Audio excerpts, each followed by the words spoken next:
Tassa d'imbarco al Marco Polo. Dopo che il TAR ha respinto il ricorso di Save, arriva la dichiarazione di Ryanair. Se sarà confermata, siamo pronti a spostare i voli per Londra a Treviso.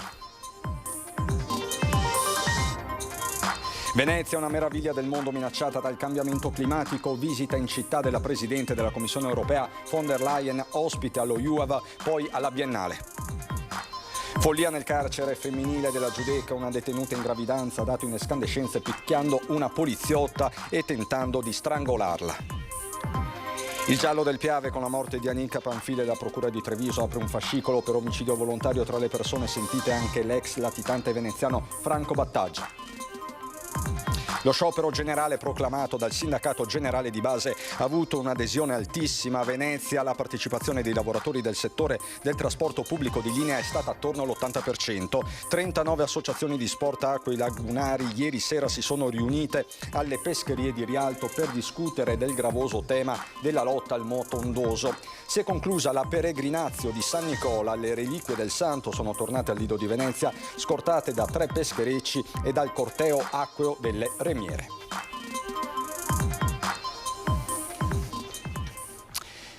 Bentrovati, buonasera telespettatrici, telespettatori di Antenna 3. In primo piano anche per questa edizione del telegiornale di Venezia il vero e proprio casus belli della tassa d'imbarco al Marco Polo. Dopo che il TAR nella giornata di ieri ha respinto il ricorso di Save, arriva la dichiarazione al fulmicotone di Ryanair del suo amministratore e delegato, oggi ospite nella Marca trevigiana. Se sarà confermata, siamo pronti a spostare i voli per Londra a Treviso. I will do my best, but I'll make you a promise. Se dovesse andare avanti l'addizionale su Venezia, faremo di tutto per avere il volo di Londra qui a Treviso. All'indomani della decisione del TAR Veneto che ha respinto il ricorso sull'applicazione della tassa d'imbarco all'aeroporto Marco Polo presentato da Save e alcune compagnie aeree, tra cui Ryanair, l'amministratore delegato oggi a Treviso per festeggiare i 25 anni della compagnia al Canova ha ribadito ancora una volta la contrarietà alla tassa di 2,50 € per i passeggeri in partenza da Venezia, facendo capire che se resterà il volo per Londra partirà da Treviso. The vast majority of people who go to Venice every day. Andare a aumentare il costo delle tasse significa andare a tassare anche tutti quei residenti che tutti i giorni prendono il volo da Venezia e che si vedranno tassati tutti i giorni. Quindi è un qualcosa che in qualche modo è disincentivante, è un qualcosa che chiaramente genererà danno per tutti. Quello che noi invece vogliamo continuare a fare è continuare a investire in Veneto, mettere nuove capacità, nuovi voli, nuovi aeromobili sia da Treviso che da Venezia. Per fare questo chiaramente noi siamo disponibili a farlo, abbiamo 309 macchine per farlo, abbiamo solo bisogno che le condizioni rimangano sempre le migliori. We need clarity on it. Look what we can do here together in partnership. Questa incertezza sulla tassa chiaramente rallenta i nostri piani, li mette un po' nel congelatore perché dobbiamo capire cosa succederà. E quando parliamo di questa extra tassa sono 2,50 € su 6,50 € già esistenti, quindi un totale di 9 € da Venezia, e questo mette chiaramente la regione in una posizione di svantaggio perché diventa estremamente cara, diventa la più cara, e questo non va bene, questo è un qualcosa che chiaramente non incentiva il traffico, non incentiva il turismo. Dal canto suo il sindaco Brugnaro spiega le motivazioni che rendono necessaria la tassa. Chiediamo soltanto 2,5 €. Si dice che c'è una tassa comunale, sì, ma non va al comune prende 20 centesimi di quella tassa, va a tanti altri enti ma non al comune, per cui in città non si può chiedere di mettere altre tasse IRPEF ai cittadini. Facendo questa operazione noi testimoniamo al governo, all'Europa, che abbiamo la possibilità di chiedere i soldi che ci servono, sono 150 milioni all'anno per i prossimi, noi abbiamo chiesto 10 anni. Il mio mandato, i conti li ho messi in sicurezza, ma il buco, cioè il debito che c'è in città è ancora grande, per quanto lo abbiamo ridotto. Sentenza alla mano che rimanda alla decisione al merito, non è però ancora detta l'ultima parola. C'è ancora tempo, perché bisognerà vedere. Noi siamo fiduciosi che i tribunali decidano in maniera corretta, quindi aspetteremo le sentenze. Avete sentito parlare, Brugnaro, di Europa, e oggi l'Europa era a Venezia con la Presidente della Commissione von der Leyen. La prima tappa è stata in prefettura, è iniziata da qui la visita a Venezia della commissaria europea Ursula von der Leyen stamani in città per intervenire ad un incontro promosso dalla UAV di Venezia sui cambiamenti climatici. Per la prima volta in città la commissaria. Dalla prefettura, in gondola con il sindaco Luigi Brugnaro, la commissaria ha raggiunto Ca' Farsetti e da qui è andata in giro per la città con il sindaco che gli ha illustrato alcuni interventi. Poi ha raggiunto l'Aula Magna dello UAV, dove ha dialogato anche con Leslie Locco, direttrice della Biennale di Architettura. L'Europa è con voi. È importante essere qui non solo nel momento attuale, ma anche per aiutare la regione quando ci sarà da ricostruire. Ricostruire significa trovare un equilibrio nuovo con i cambiamenti climatici. Il Next Generation è un piano ad ampio raggio, non solo per i danni di ora. Per l'Italia ci saranno 6 miliardi di euro. Ad esempio, ripristineremo il letto del fiume Po. Venezia è una meraviglia dell'umanità minacciata però sempre più dai cambiamenti climatici, ha detto Ursula von der Leyen dal palco dello UAV nel suo intervento magistrale, invitando così ognuno a fare la propria parte, pensando soprattutto ai giovani e alle future generazioni. Poi il pranzo della delegazione Ca' Vendramin Calergi, sede del Casinò Municipale di Venezia, la visita alla Biennale di Architettura che ha appena aperto, dove la commissaria europea ha visitato numerosi padiglioni. In particolare si è soffermata al padiglione centrale, quello dell'Ucraina, portando così un forte messaggio di pace, e anche il padiglione Venezia, intrattenendosi amabilmente con alcuni bambini. La cronaca: un agente in servizio nel carcere femminile della Giudecca è stata aggredita da una detenuta che ha tentato di strangolarla, costole rotte e una prognosi di 21 giorni. Altre 3 sono state ferite in modo meno grave. La detenuta di origini brasiliane è andata in escandescenze distruggendo e danneggiando ogni cosa e picchiando furiosamente le agenti fino a quando non si è barricata per un giorno intero all'interno di un reparto e una volta liberata è stata trasferita. La donna incinta aveva chiesto di essere visitata passando alla pretesa di vedere un medico, anche se il personale non aveva ravvisato la necessità, e così si è infuriata. Il giallo del Piave a Spresiano, siamo in provincia di Treviso, si indaga senza sosta con la procura che ha aperto ufficialmente un fascicolo per omicidio volontario. Tra le persone sentite anche il veneziano Franco Battaggia, ex Primula Rossa. Le iscrizioni nel registro degli indagati non sono pubblicabili fino a quando non sono note all'interessato. Comunque il fascicolo per omicidio volontario è aperto a questo punto? A questo punto sì, abbiamo aperto per l'ipotesi quella di omicidio volontario. Quindi ieri era un'ipotesi di apertura, adesso è stato aperto in queste ore? Sì, valutato tutto, riteniamo che sia ragionevole ipotizzare un omicidio volontario.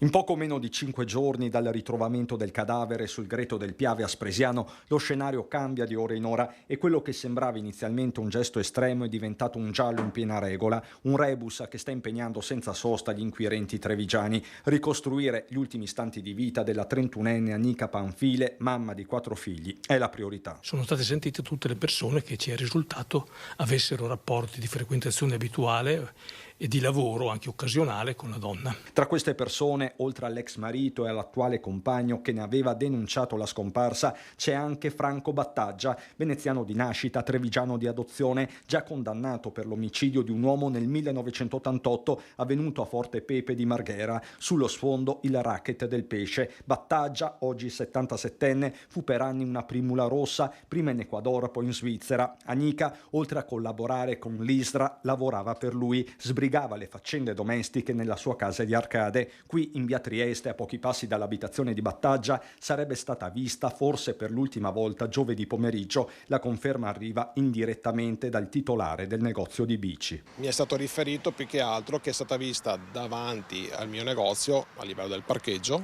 e o è passata qui davanti, uno dei due, quello discorso. Poi i carabinieri mi hanno riferito, invece mi hanno chiesto se ho delle telecamere all'esterna, cosa che non ho, e ne ho solamente una all'interno. L'unico dettaglio che mi è stato fornito era che era vestita con la felpa rossa o un maglione rosso, qualcosa di rosso, però sinceramente non lavorando chiaramente a testa bassa non è che posso vedere anche il dettaglio, comunque sinceramente non l'ho mai vista. Un aiuto potrebbe arrivare proprio dalle telecamere della zona. Anika si spostava in pullman e la fermata dell'autobus è poco distante. Continuano gli accertamenti, diciamo così, a 360 gradi sulle frequentazioni della donna e sugli ultimi movimenti. Da questo punto di vista potranno aiutare i tabulati del telefono, che pure sono stati chiesti, anche se il telefono non è stato rinvenuto, e una visione delle telecamere delle zone in cui la donna è passata o potrebbe essere passata. Ci sono poi altre domande con relative ipotesi che affiorano man mano. Chi ha portato la donna sotto il cavalcavia dell'autostrada? È possibile sia stata gettata come un oggetto? Non si esclude nemmeno che il corpo possa essere stato lasciato in un altro luogo e poi trascinato dalla corrente, uno scenario compatibile con le contusioni riscontrate durante l'autopsia. Certo, un quadro di questo tipo porta a un'ulteriore considerazione: possono aver agito più persone? Queste sono solo ipotesi.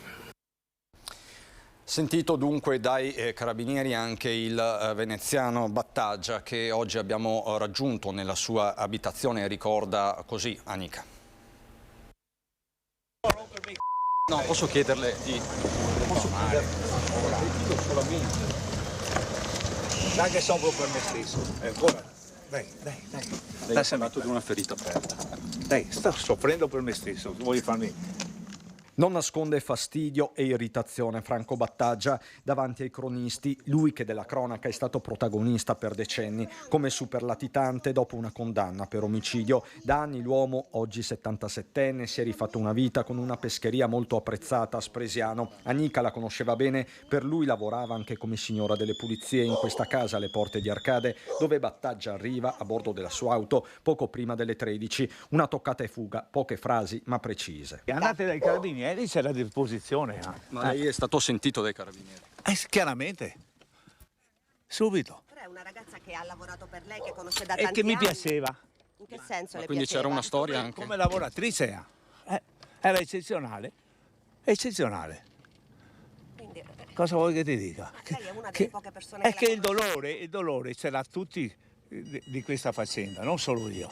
E non avete capito che avete diffamato dicendo il suo passato. Non era giusto? In auto ad accompagnarlo c'è anche il fratello maggiore Lorenzo, che poco prima aveva ricordato così Anika nella pescheria di Spresiano. Non la conoscevo, la vedevo. Conoscere una persona vuol dire che ti sa qualcosa, ma a me non so niente proprio.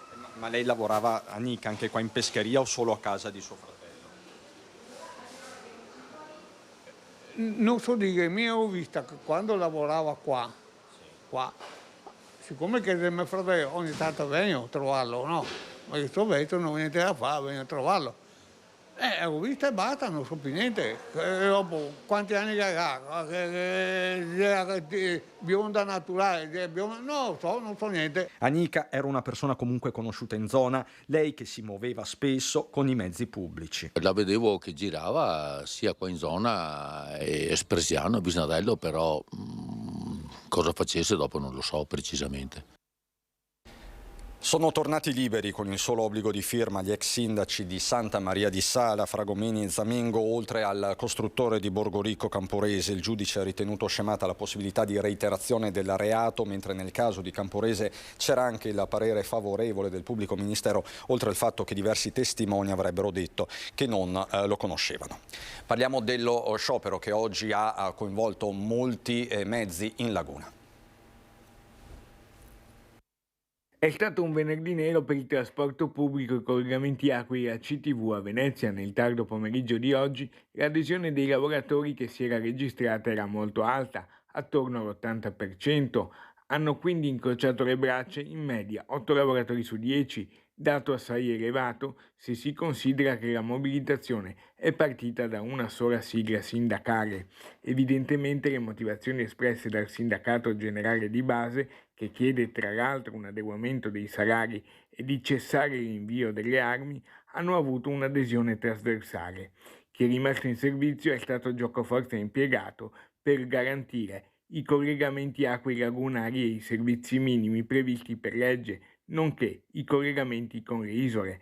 Questo significa però che intere zone della città del centro storico sono rimaste sguarnite senza servizi. Abbiamo assicurato tutti i servizi minimi stabiliti dall'accordo con la Commissione di garanzia per collegare tutte le isole. Oltre a questi siamo riusciti a garantire il collegamento per Sale Roma Rialto tutto il giorno con frequenza ogni 10 minuti, i collegamenti Lido Fondamental Nuove via Ospedale ogni 30 minuti dalle 9 alle 20 circa. Questo è il punto di Gianluca Cuzzolin, direttore della navigazione a CTV.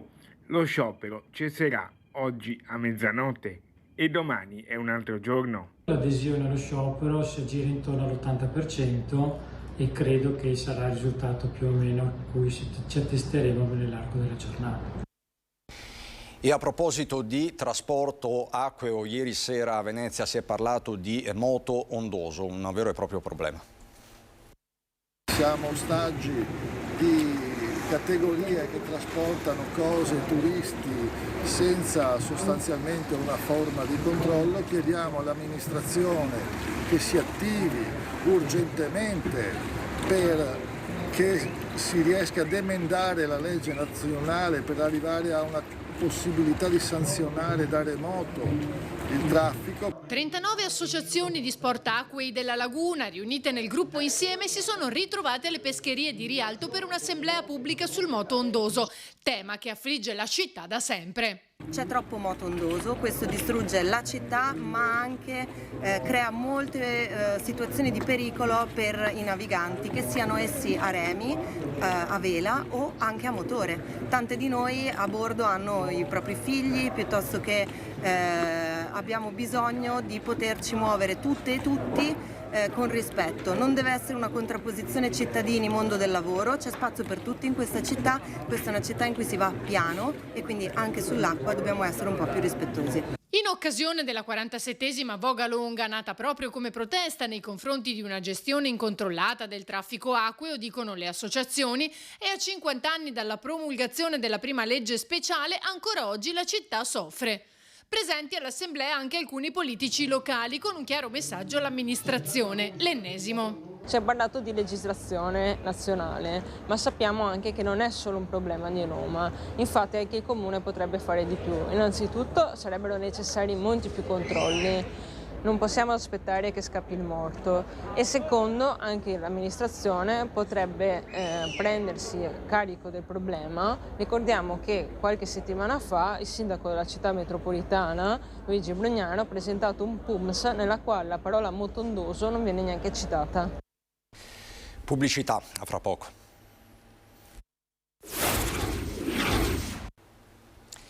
Di nuovo insieme per parlarvi della peregrinazio di San Nicola. La pioggia e gli intemperie non hanno fermato la peregrinazio di San Nicola. Le reliquie del santo sono rientrate da Pelestrina al Lido di Venezia, arrivate in sicurezza all'approdo finale. C'è stata la benedizione della laguna e del mare, impartita dal parroco di San Nicolò del Lido, Don Paolo Massimo Ferrazzo, la presenza della delegazione della città di Venezia, guidata in rappresentanza del sindaco, dell'assessore alla promozione del territorio Paola Mar e della città di Bari, che era presente anche con i figuranti in carne ed ossa di San Nicola. L'iniziativa, coordinata da Marina Faraguna, portavoce dell'associazione Insieme per San Nicola, ha avuto così un grande successo e una notevole devozione ed è riuscita ad aggregare. Una prima volta che si festeggia in questa maniera, si portano le reliquie di San Nicola da San Nicolò del Lido a Pelestrina e viceversa. È una settimana di devozione, è una settimana in cui c'è la possibilità anche di riflettere come Venezia sia un luogo dove sono passati oppure sono ricordati tanti santi, e San Nicola, essendo il protettore dei naviganti, credo che abbia riacquisito quella che è qualcosa che c'è nel DNA. Appuntamento per tutti già il prossimo anno. L'associazione Insieme per San Nicola è al lavoro. All'interno di un determinato weekend di maggio si possa festeggiare anche San Nicola. Da Venezia è tutto, vi lascio al meteo, buona serata.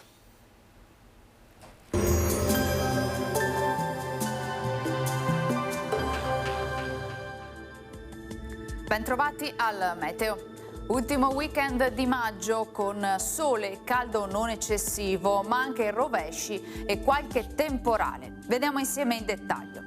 Sul Veneto avremo un ampio soleggiamento ovunque, soltanto di pomeriggio non sono escluse sui rilievi e fin verso le zone limitrofe alcune piogge. Temperature minime tra 11 e 17 gradi, massime in lieve calo, comprese tra i 24 e i 27 gradi. Spostiamoci ora sul Friuli Venezia Giulia. Anche in questo caso tempo stabile con cielo in prevalenza sereno, probabilmente poco nuvoloso al pomeriggio, specie sulla zona montana.